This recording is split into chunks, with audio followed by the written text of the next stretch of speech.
Hello guys. तो एक बार फिर से स्वागत है आपके अपने यूट्यूब चैनल में। दोस्तों आज हम बात करने वाले हैं सिफेक्जिम सिरप के बारे में। जी हाँ दोस्तों, सबसे ज़्यादा बच्चों को प्रेस्क्राइब किया जाता है। तो आज बच्चों को प्रेस्क्राइब करने वाले सिफेक्जिम सिरप के बारे में बात करेंगे, उसका जनरल इंट्रोडक्शन जानेंगे और इसके जो सिफेक्जिम सिरप है इसके यूज़ कौन कौन से इनके बारे में आज बात करेंगे। इसकी डोज़ कितनी है, कैसे ली जाती है, इन सभी के बारे में जानेंगे और इसके जो साइड इफ़ेक्ट हैं वो कौन कौन से आने के चांसेस रहते हैं, इन सभी के बारे में आज हम बात करेंगे। तो चलिए दोस्तों वीडियो को शुरू करते हैं। वीडियो शुरू करने से पहले जो लोग नए हैं वो चैनल को सब्सक्राइब जरूर कर लें और पास में दिख रहे बेल आइकन को भी प्रेस कर दें। तो चलिए दोस्तों वीडियो को शुरू करते हैं।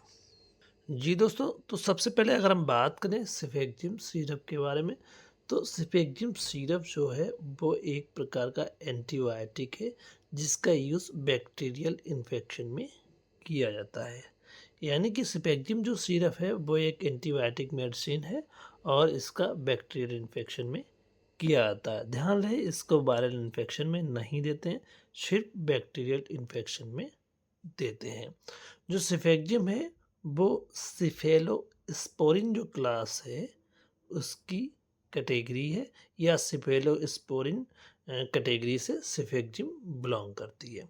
सिफेक्जिम एक जेनरिक नेम है, इसके कई सारे ब्रांड नेम मिल सकते हैं जैसे जिफी, टेक्सिम, सीफोलेक और भी बहुत सारे नाम से आपको मार्केट में इजीली मिलेगा।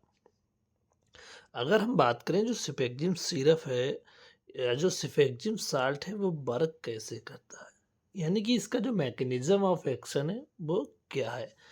तो ये जो है वो क्या करता है कि जो ग्रोथ होती है बैक्टीरिया की उसको रोक देता है, जिससे क्या होता है जो बैक्टीरियल इन्फेक्शन है वो ठीक हो जाता है। तो दोस्तों अगर हम बात करें कि जो सिफेक्जिम सिरप है इसका जो यूज़ है वो कौन कौन सी कंडीशन में किया जाता है, या इसको कॉमनली जो है किस चीज़ के लिए प्रेस्क्राइब किया जाता है, कौन सी बीमारी है जिसके लिए बच्चों में इसको प्रेस्क्राइब किया जाता है सिफेक्जिम सिरप को।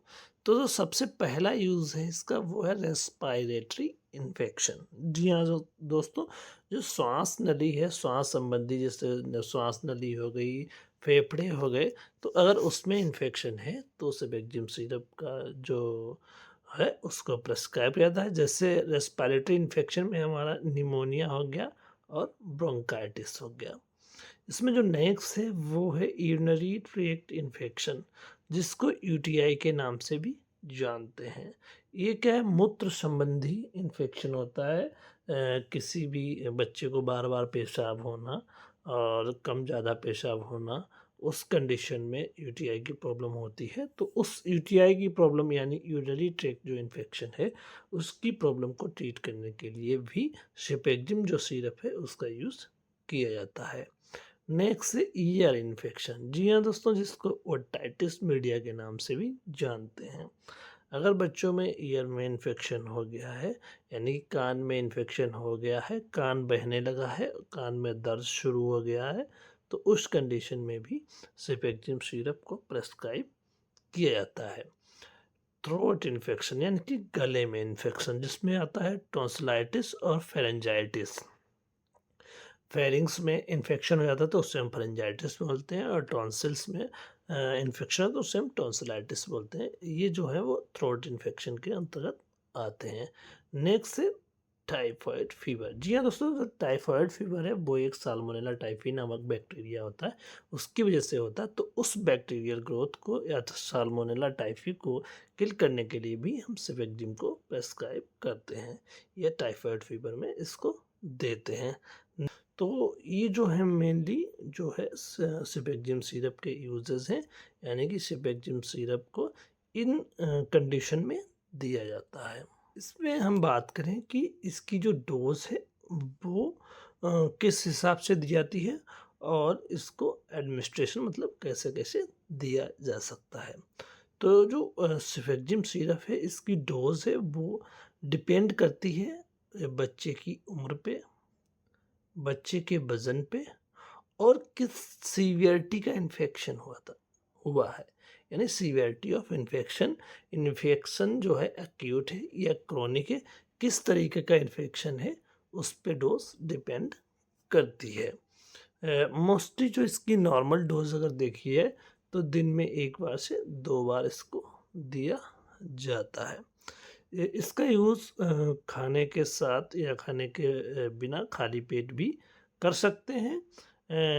लेकिन अगर इसका यूज़ जो है वो खाने के बाद किया जाए तो जो स्टमक अपसेट की जो प्रॉब्लम है उसको काफ़ी हद तक कम किया जा सकता है। यानी कि खाने के बाद लें तो स्टमक अपसेट है, जो पेट फूलने की समस्या है वो कम से कम होगी।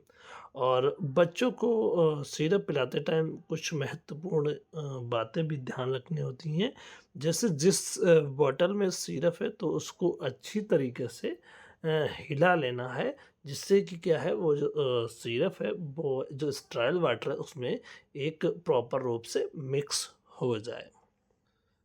अब जैसे क्या हुआ कि कुछ कॉमन डोज़ जो हैं वो चिल्ड्रन के लिए दी गई हैं। चिल्ड्रन को कॉमन डोज़ जो है वो कैसे दी जाती है, मतलब उसको कितना देना होता है। तो नॉर्मली जो सिपेक्जिम सिरप है इसकी जो डोज़ होती है 8 mg पर केजी पर डे, यानी कि 8 mg पर केजी पर डे के हिसाब से देना है। अगर आपका बच्चा है उसका वज़न अगर 5 किलो है तो आपको 8 इंटू 5 यानी कि आपको 40 mg पर डे देना है 2 डिवाइडेड डोजेज़ में, यानी कि 20 mg शाम को, 20 mg सुबह को, इस हिसाब से देना होता है। आप इसको एक सिंगल डोज़ में भी दे सकते हैं और वरना आपको 2 डोजेज़ में डिवाइड करके देना होता है।